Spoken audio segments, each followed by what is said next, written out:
दुनिया सिर्फ वही नहीं है जो हमारी आंखों के सामने है। हमारी नजरों के पार एक और दुनिया बसती है। एक ऐसा आलम जहां परछाइयों का अपना वजूद होता है, जहां हवा में उड़ते कदीमी राज की आवाजें होती है, हमारे आसपास ही पर हमसे ओझल अपना सफर तय कर रही होती है। उस दुनिया के लिए इंसानों से दूरी एक कानून है, एक फर्ज है। उन्हें देखना, उनसे बात करना, उनके दिल में दाखिल होना एक सख्त मना है। ये पाबंदियां वक्त की शुरुआत से चली आ रही हैं। लेकिन इश्क किसी कानून से मोहताज नहीं होता। इश्क तो वो जुनून है जो हर हद पार करवा देता है। ये कहानी है उस जिन्नात की जिसने इस ताकतवर दुनिया के हर कायदे को, हर पाबंदी को सिर्फ एक इंसान की मोहब्बत में तोड़ डाला।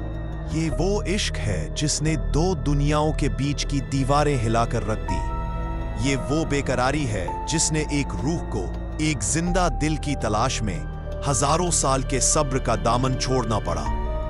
उस जिन्नात का नाम था नूरे जहां। वो सदियों से उसी पुरानी वीरान हवेली और उसके आसपास के जंगल में रहती थी। उसकी जिंदगी अनंत काल की एक लंबी उदास नदी थी। वक्त उसके लिए कोई मायने नहीं रखता था। दिन रात का फर्क महसूस नहीं होता था। वो बस थी एक ताकत, एक मौजूदगी जो हवा में तैरती रहती, पुरानी यादों के सहारे जीती। उस हवेली में कभी जोर शोर की महफिलें सजती थीं, नाचने गाने की आवाजें गूंजती थीं और प्यार की हसीन दास्तान लिखी जाती थी। लेकिन अब वहां सन्नाटा पसरा था। बस धूल, जाले और टूटे हुए सपने बिखरे पड़े थे। नूरे जहां उन्हीं सपनों का एक हिस्सा थी जो वक्त के थपेड़ों से बची रह गई थी। उसकी दुनिया में कोई रंग नहीं थे, कोई खुशबू नहीं थी, कोई एहसास नहीं था। बस एक लंबा खामोश सफर था। कभी कभार कोई बहादुर या मजबूर इंसान उस जंगल से गुजर जाता। नूर उन्हें देखती, उनकी जल्दबाजी, उनके डर, उनकी चिंताओं को महसूस करती। लेकिन वो सब उसके लिए एक तस्वीर के टुकड़ों की तरह थे जिन्हें जोड़ने का कोई मतलब नहीं बनता था। वो उनकी दुनिया से अलग थलग थी। एक दर्शक जो नाटक देख तो रही है लेकिन उसकी कहानी से अनजान। लेकिन फिर एक दिन एक आवाज ने उसकी इस उदास दुनिया में दाखिल होकर उसे हिलाकर रख दिया। उसका नाम था अरहान। वो एक चित्रकार था। पुरानी इमारतों, टूटे फूटे सपनों में दफन कहानियों को तलाशता एक शख्स। उसकी आंखों में एक अजीब सी चमक थी, एक सुकून था जो नूरे जहां ने किसी इंसान में कभी नहीं देखा था। अरहान उस हवेली के बाहर बैठ गया और अपनी स्केचबुक निकाल ली। उसने हवेली को बस देखा नहीं, उसे महसूस किया। उसकी कलम चलने लगी। कागज पर हवेली की उदासी, उसकी तन्हाई, उसकी फीकी पड़ चुकी शानो शौकत के निशान उभरने लगे। नूरे जहां हैरान थी। ये शख्स डरा हुआ नहीं था। वो हवेली से प्यार कर रहा था, उसकी बारीकियों को नोट कर रहा था। जिस जगह को लोगों ने भुला दिया था, उसे ये शख्स अपनी कलम से जिंदा कर रहा था। नूर उसके करीब आई, बेहद खामोशी से। उसने उसकी सांसों की आवाज सुनी, उसके दिल की धड़कन महसूस की। और ये आवाज उसे एक ऐसी संगीत सी लगी जिसके बिना अब तक की उसकी जिंदगी अधूरी थी। अरहान ने जब अपना स्केच बनाकर खत्म किया और चला गया तो नूरे जहां के अंदर एक अजीब सी खालीपन छोड़ दिया। उस अनंत काल में पहली बार उसे वक्त बीतने का एहसास हुआ। वो अगले दिन का इंतजार करने लगी। अरहान रोज आने लगा। वो अलग अलग कोण से हवेली का चित्र बनाता, कभी सुबह की नरम रोशनी में तो कभी शाम के सुनहरे सूरज की लालिमा में। हर दिन नूरे जहां उसके करीब आती चली गई। वो उसकी परछाई बन गई, एक खामोश साथी जिसका वजूद अरहान को महसूस तो होता लेकिन वो उसे एक अजीब सी शांति, एक सकारात्मक ऊर्जा समझता। उसे लगता कि ये जगह उसे प्रेरणा दे रही है। नूर ने अपनी ताकत का इस्तेमाल करना शुरू कर दिया। वो हवा के जरिए उसके कान में मधुर सुरीले ख्यालात फुसफुसाती। वो चिड़ियों को उसके पास बैठने के लिए उकसाती ताकि वो उनका स्केच बना सके। एक बार जब अरहान की बोतल गिर गई तो नूर ने अपनी सारी ताकत लगाकर उसे हवा में रोक लिया और धीरे से जमीन पर उतार दिया। अरहान ने हैरानी से चारों तरफ देखा। उसे अपनी आंखों पर यकीन नहीं हुआ। वो समझ नहीं पा रहा था कि ये सब क्या हो रहा है, लेकिन उसने डरने की बजाय इस रहस्य को अपने दिल में बसा लिया। नूरे जहां के लिए अरहान सिर्फ एक इंसान नहीं रह गया था, वो उसकी जिंदगी का मकसद बन गया था। उसकी हर एक सांस, उसकी हर एक धड़कन नूर के लिए एक कीमती तोहफा थी।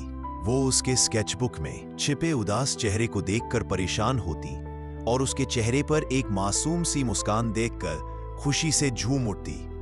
उसने इश्क की वो दर्दनाक हकीकत महसूस करनी शुरू कर दी, जहां आप इसी के इतने करीब होते हैं लेकिन फिर भी उससे कोसों दूर। वो उससे बात करना चाहती थी, उसे अपना दिल देखना चाहती थी, लेकिन वो कायदा, वो पाबंदी अब भी उसके और अरहान के बीच एक मजबूत दीवार बनी हुई थी। उसकी अपनी दुनिया के लोगों ने भी उसे चेतावनी देनी शुरू कर दी। हवा में गुस्से की आवाजें गूंजती, बादल गरजते, पेड़ों की शाखाएं धमकी भरे अंदाज में खड़खड़ाती। नूरे जहां, ये तुम्हारी तकदीर नहीं है। इंसानों से दूर रहो, तुम सिर्फ उसे नुकसान पहुंचाओगी। लेकिन इश्क अब एक जुनून बन चुका था। चेतावनियां उसके जज्बात के आगे बौनी साबित हो रही थी। उसने फैसला कर लिया था, वो अरहान के सामने आएगी, हकीकत का रूप लेकर, चाहे इसकी कीमत उसे कुछ भी चुकानी पड़े।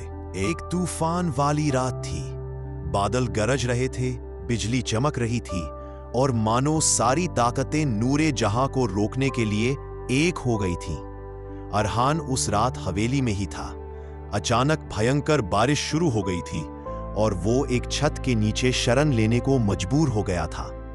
वो हवेली के बड़े हॉल में बैठा था, अपने स्केच देख रहा था, जब उसे एक आवाज सुनाई दी, एक मधुर, दर्द से भरी आवाज जो बारिश की आवाज में भी साफ सुनाई दे रही थी। वो आवाज उसे हवेली के सबसे ऊपर वाले कमरे में ले गई।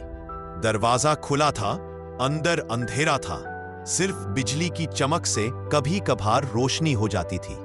और फिर एक चमकती हुई परछाई ने फॉर्म लेना शुरू किया। धीरे धीरे एक औरत की शक्ल बननी शुरू हुई, चमकदार, खूबसूरत, लगभग पारदर्शी। उसकी आंखों में हजारों साल का दर्द और एक नई उम्मीद एक साथ झलक रही थी। वो नूरे जहां थी। अरहान की सांसें थम सी गईं। उसका दिल जोरों से धड़क रहा था। डर, हैरानी, अविश्वास, सब कुछ एक साथ उस पर हावी हो रहा था। वो आंखें जिनमें कोई बुराई नहीं, बस एक गहरा, अनंत प्यार और एक छुपा हुआ दर्द था। तुम हो ना? अरहान की आवाज कांप रही थी। नूरे जहां ने हां में सिर हिलाया। उसकी आंखों से आंसू की एक चमकदार बूंद निकली और हवा में घुल गई। मैं वही हूं। उसकी आवाज एक मधुर संगीत की तरह कमरे में गूंजी, जो तुम्हारे करीब आना चाहती थी, जो तुमसे इश्क कर बैठी है। ये कबूल करने में अरहान को वक्त नहीं लगा। उसने महसूस किया कि यही वो शांति थी, यही वो प्रेरणा थी जो उसे यहां खींच लाती थी। उसने डर पर काबू पाया और एक कदम आगे बढ़ाया। तुमने मेरी मदद की थी, मुझे आइडियाज दिए थे। नूर ने मुस्कुराते हुए हाँ कहा और फिर उन्होंने बातें करनी शुरू कर दी। घंटों बीत गए। अरहान ने अपनी जिंदगी के राज बताए, अपने सपने, अपना दर्द। नूर ने उसे सदियों पुरानी कहानियां सुनाई। उस रात दो अलग अलग दुनियाओं के बीच की सारी दीवारें ढक गई। लेकिन जैसे जैसे रात बीतती गई, नूरे जहां कमजोर होती गई। एक इंसान के सामने अपना वजूद दिखाना, उससे बातें करना, उसकी दुनिया का हिस्सा बनना, उसकी ताकत को सोख रहा था। उसकी चमक फीकी पड़ने लगी। अरहान ने इसे महसूस किया। तुम ठीक तो हो? उसने चिंता से पूछा। नूर ने दर्द भरी मुस्कान दी। हाँ, बस थोड़ी कीमत चुकानी पड़ रही है, लेकिन तुम्हारे सामने आना, ये एक पल मेरे हजारों साल के अकेलेपन से ज्यादा कीमती है। अरहान और नूरे जहां की मुलाकातें जारी रही। हर मुलाकात नूर की ताकत को कम कर रही थी। वो धीरे धीरे फीकी पड़ती जा रही थी, जैसे कोई बुझता हुआ दिया। अरहान दुखी था। वो नहीं चाहता था कि उसकी वजह से नूर का नुकसान हो। उसने दूर जाने की बात कही, लेकिन नूर ने मना कर दिया। अगर तुम्हारे बिना मेरी 1000 साल की जिंदगी बेमानी है, तो तुम्हारे साथ बिताया गया 1 साल ही काफी है, उसने कहा। आखिरकार वो दिन आ ही गया। नूरे जहां इतनी कमजोर हो चुकी थी कि अपना रूप भी नहीं बना पा रही थी। वो बस एक हल्की सी रोशनी थी, एक कमजोर सी आवाज। आरहान उसे अपने दिल से लगाना चाहता था, लेकिन उसकी बाहें उसकी रूह से गुजर जाती। मैं जा रही हूं आरहान। उसकी आवाज एक फिसलती हुई सांस की तरह थी। लेकिन जाने से पहले मैं तुम्हें एक तोहफा देना चाहती हूं। मेरी सारी यादें, मेरा सारा प्यार, मेरी सारी ताकत मैं तुम्हारे अंदर समा दूंगी। तुम्हारी कलम में, तुम्हारे रंगों में। तुम जो भी बनाओगे उसमें मेरी रूह बस जाएगी, और इस तरह मैं हमेशा तुम्हारे साथ रहूंगी।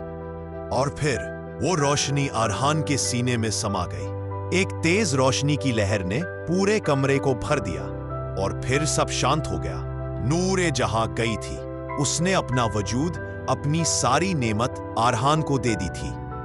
आरहान की आंखों से आंसू बह रहे थे, लेकिन उन आंसुओं के पीछे एक अजीब सी ताकत थी। उसने अपनी स्केच बुक उठाई, उसकी कलम चली, और जो कुछ उसने बनाया वो जादू था। उसकी पेंटिंग्स में जान आ गई थी। लोग उन्हें देखकर हैरान रह जाते। वो उनमें एक अद्भुत खूबसूरती, एक दर्द, एक प्यार महसूस करते। आरहान ने कभी शादी नहीं की।